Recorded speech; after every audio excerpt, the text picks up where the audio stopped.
Hello, my name is BPerry. Hi, my name is Simmons. Cheers. So in today's video, we're going to be talking about how to have a successful vacation. Yes. Number one is plan ahead.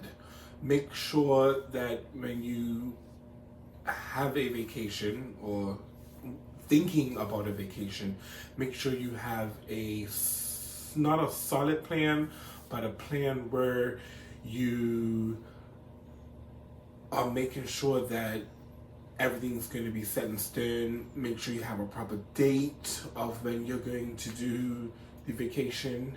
And I can tell you a little bit of secret tips at the end of the video. So just stay tuned. Yeah, bear with us because we don't have a list. No, so We're doing this raw. But anyways, having a successful trip starts with planning, being able to take time off. I know for me, I'm a workaholic, so taking time off, especially when you have brand deals, content to do, webinar presentations, it's just like it's really hard. But thank goodness I have friends like Brian, my co-hosts. They're available to be like, okay, time to take a break. Or one of my best friends, like if I don't call them in like 3 days, they're gonna be like, okay, you've been working too much. We're going out this weekend. Yeah, but all of us are very passionate about the things that we do. I know for me, when I feel like I'm on vacation, I did take a vacation, I think 2 years ago, and I went to Rhode Island for a week, and I was like, I'm just gonna check my emails, but I'm not gonna respond to them. Let me tell you, there were over 200 emails being sent, all that were business related, but it was just really overwhelming, and it took me about 2 weeks to get through them all. I'm like, just bear with me, I'm on vacation, let me get into the vacation mindset. But I enjoyed my trip. However, I think it would have been better if I didn't have so much to go back to. I felt like I was working like so many different jobs. I'm wearing so many different hats. And I know people that work like the holidays, being away from family, being away from your kids, people that travel the world as like a consultant or mail carriers, recording artists, actors. You're away from your family for a long period of time, and it can be really overwhelming, and you kind of lose yourself because as soon as you dive back in, it's just like you get that call again, and if you miss it, it could be a ripple effect, and sometimes that's how I feel. Well, that's how you feel, not me.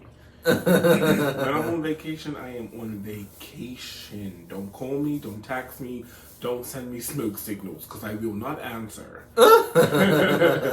So what got you in that mindset of saying, I'm going to turn everything off, I'm going to put on my do not disturb, I'm going to be in that moment?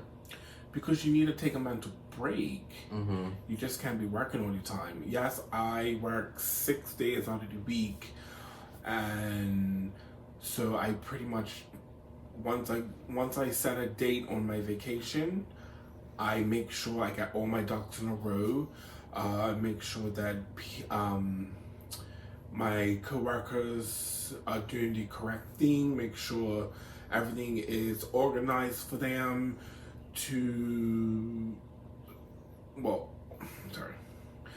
organized for them, so I don't have to pretty much worry about my job. So when I do return, they should already have the checklist done, so I ain't gotta go back in time when I'm not there, pretty much. Like for me, there's like times throughout the day where I'm kind of like, I need to take a nap. Like naps are really hard for me. You're just a workaholic. I'm yes, not. I admit to it. It's like my caffeine.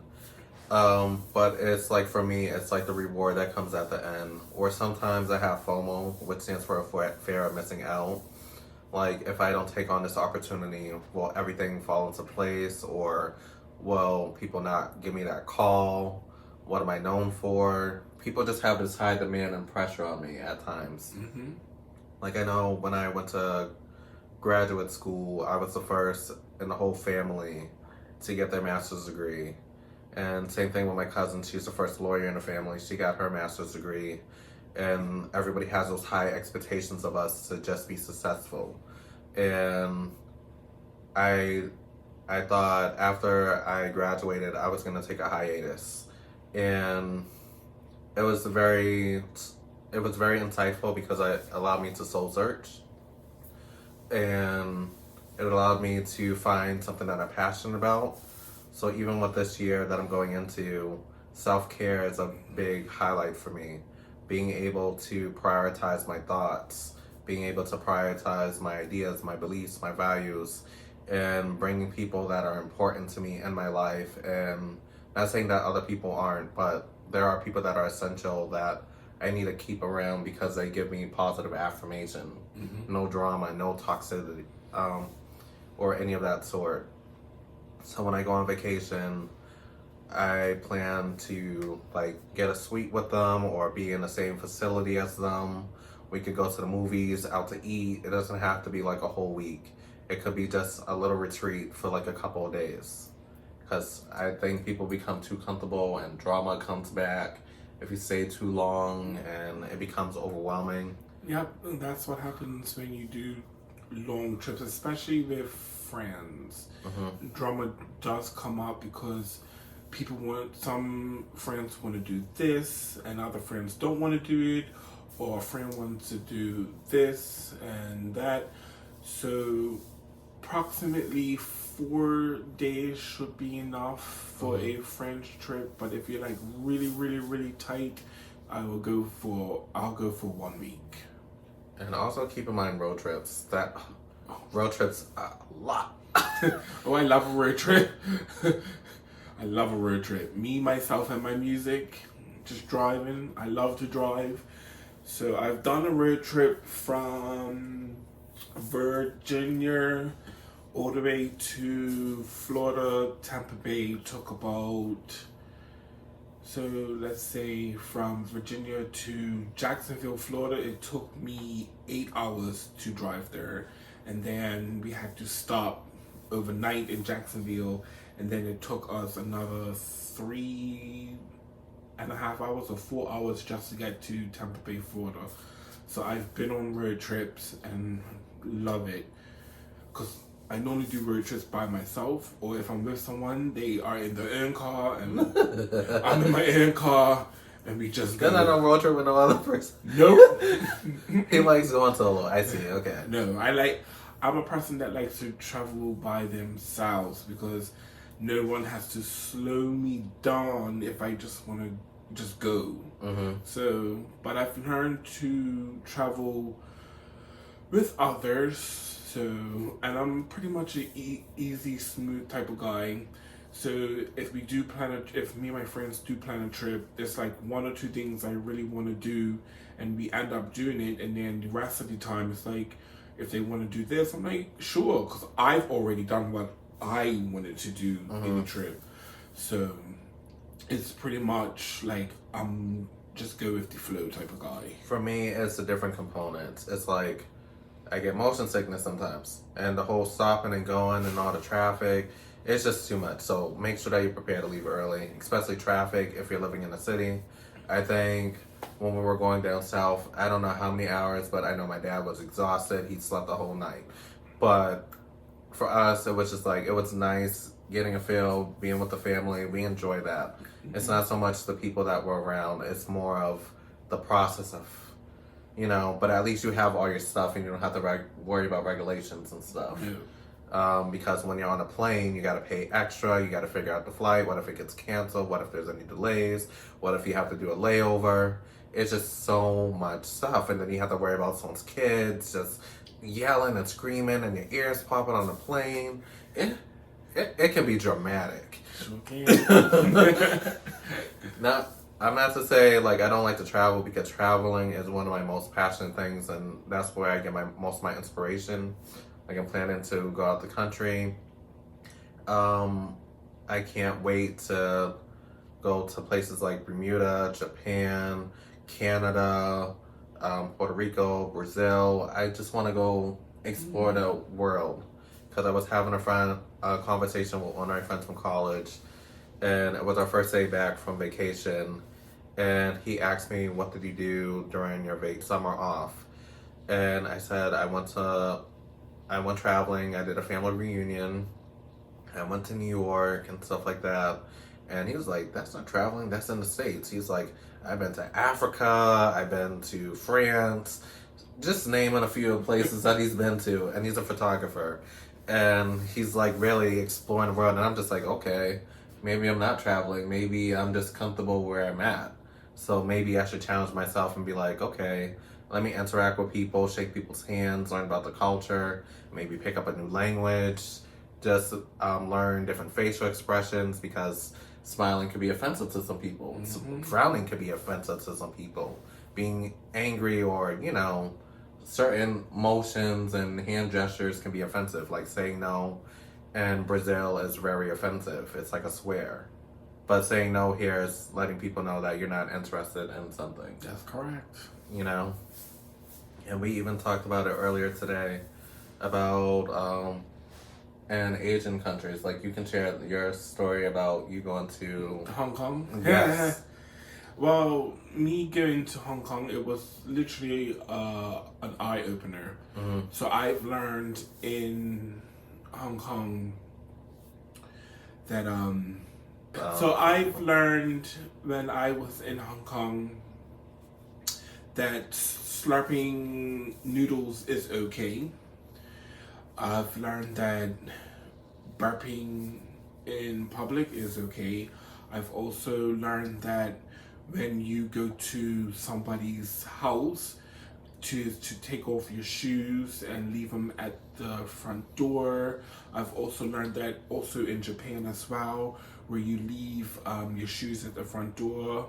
I've also learned traveling through Asian countries that most Asian countries is when someone offers you food, you accept, even if you're full, just accept the food.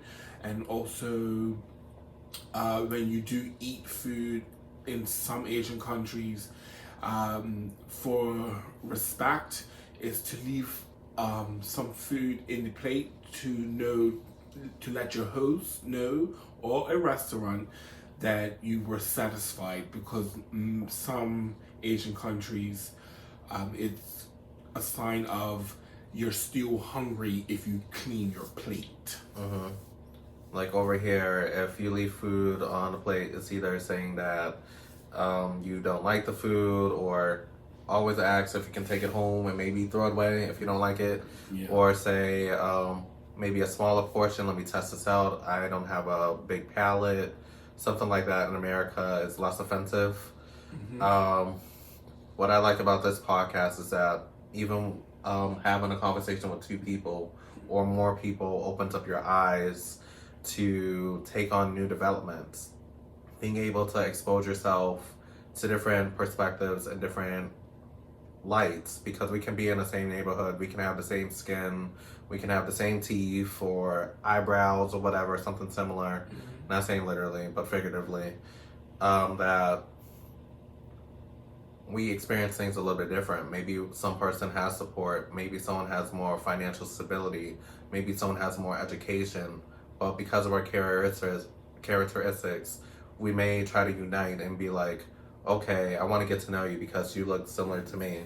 Because when we go off in the real world, whether it's the corporate world, it's predominantly European, white, Caucasian, whatever you want to put it as. And they have these roles and we're kind of fighting for space. Not saying that there has to be that division, but in some cultures and ethnic groups, it's not really talked about, like being a doctor, being a lawyer, talking about your career, because some things you want to keep to yourself because some people will try to prevent you from accomplishing that goal. So it's kind of like a taboo topic of telling people how much you make. Like I give kudos to people that do that. I'm afraid to get robbed. I don't want people to feel like I'm better than them. Like I don't mind wearing designer clothes. Like that's my thing, but it might not be to other people. But it's just a personal preference. I would say number 2 is being alert. I would say when you're on vacation, you're just passing through. People don't really know you, but being alert, as in being cautious of where you go, what time you go. Talk to the concierge to let them know what are some places that you can bring your children at a certain time, tourist attractions, because you want to stay en route. Because when you start going outwards, like when you go on resorts, and we see movies like Hostel, and people travel out because they want to meet other people, and they end up going missing. We've seen that with a YouTuber. What's her name? Well, I won't say her name, but there's a documentary on her. But she went on a regular vacation with her spouse, and he comes back and they're looking for her and they find her missing. And they search for almost 2 weeks. I'm shocked that they were able to do that and locate her. Welcome to the power of social media. But they were able to find her, but she was dead. And they found out that there was a third person that came along with them. Oh. Yeah, it was a plot twist. I'm gonna watch the documentary. It's on Netflix. I'm pretty sure people know who I'm talking about, but it just tells you that these movies actually prepare you for real life. And it's kind of scary because the person was in our age group, you know? Like, it's unfortunate for any person in any age group to just go through that. And just imagine the difficulty that her friends and her parents, her grandparents, and, you know... Right. Luckily she didn't have any kids, but, you know, it's just tragic. I'm getting like teary-eyed right now. But it's just really sad and inconvenient that things like that happen on vacations. It does. What do you think? About what? Well, the next step of having a successful vacation, or things to prepare for when you go on vacation? Make sure you have enough money when traveling. You don't really want to penny pinch. You really want to at least be comfortable. Like, make sure you have money for food. Make sure you prepay your hotels, prepay your car. The best thing to do that I find out is to rent out a car instead of doing Uber or Lyft, because they can get a bit pricey depending on how far you want to go. So if you just rent a car, it's pretty much you get to travel where you want to go, and you don't have to depend on anybody. The only thing you pretty much have to do is worry about gas at the end of and insurance. Like, even when you travel, I always recommend people to get like a travel card like Chase. I have a link in the description for that, but I appreciate them because they keep you on track. If your card gets missing, you can do it right on the app, simple with ease. If you're about to travel, you can call them right away. You have not like a designated person, but they're very alert. They let you know what the perks are. You get travel points. They're very much like an asset because they know your spending habits.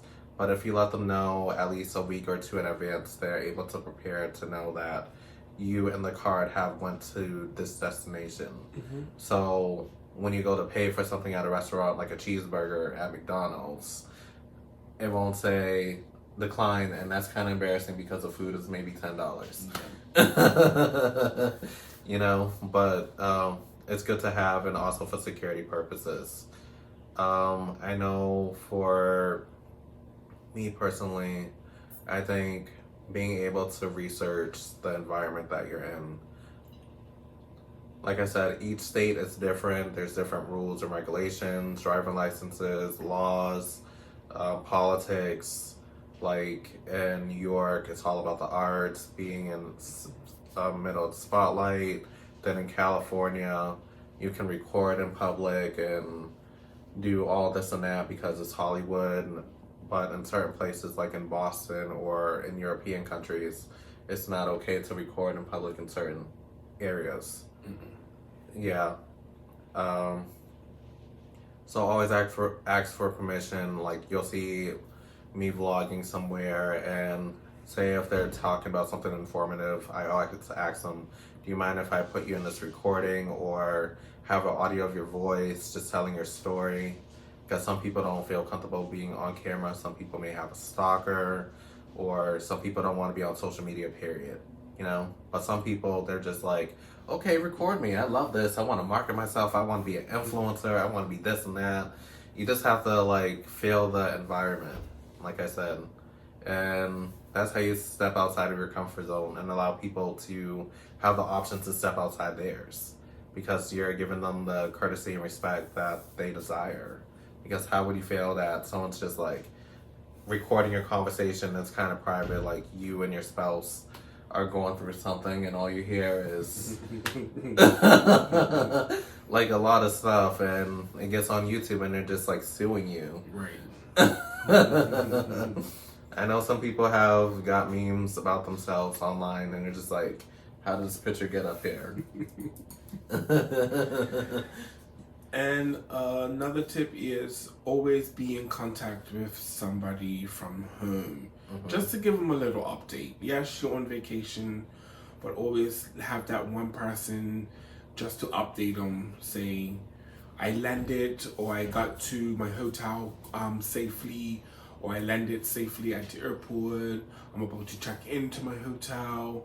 You don't have to message them every day, but just send them a message here and there just to let you know that you're safe, because if they don't get a message from you, at least they know that something's up. So yes, and also make sure you are in good Wi-Fi or in good data, especially if you're traveling alone, because it can get scary. Yeah, you can even I know AT&T offers like day passes, or you can get a monthly subscription. I don't know, it could be a couple $100s, but if you're there every day and you're doing business calls and stuff like that, it can be more affordable, and you can get tax write-offs if you work for certain businesses, or they might have a travel card, like I said, where you can put the bill on there and pay as you go. But like you said, having access to communication is important. I think I have one more. I'm not sure how many that you have, because I can keep timing off of you. I have one. But always keep your receipt. There are so many times where people buy something and they're just like, I took this off, but they didn't really take it off. People are very quick to throwing out the receipt, and then when they get home, it's like hundreds of dollars. And then when they try to call the place, it's no longer there, like a pop-up. Yeah. Or places, like even when we went traveling, most places are closed. Like Forever 21's closing down, Macy's maybe. There were like a lot of places, at least 40 to 50% of the stores were closed or shutting down, and it's like unfortunate. So that just lets me know, as a small business owner, anything can happen, and there's no real security. But always keep your receipt, because it allows you to keep record and make sure that the data is always there. Get QuickBooks if you need it, Mint.com. It syncs everything as you're using your card, so you don't have to worry about, oh, I lost a receipt, but take a picture of it. Better yet, take a picture of it, upload it to QuickBooks, and bam, there you go. What's your other point? My other point is when you do travel, try to travel light. Because most hotels do have a laundromat, or a washer and a dryer where you can go and wash your clothes. I mostly travel light, as I try to travel with just a carry-on, because waiting for a luggage to just lug around all over the place can literally dampen damping your travels at the same time or damping your vacation.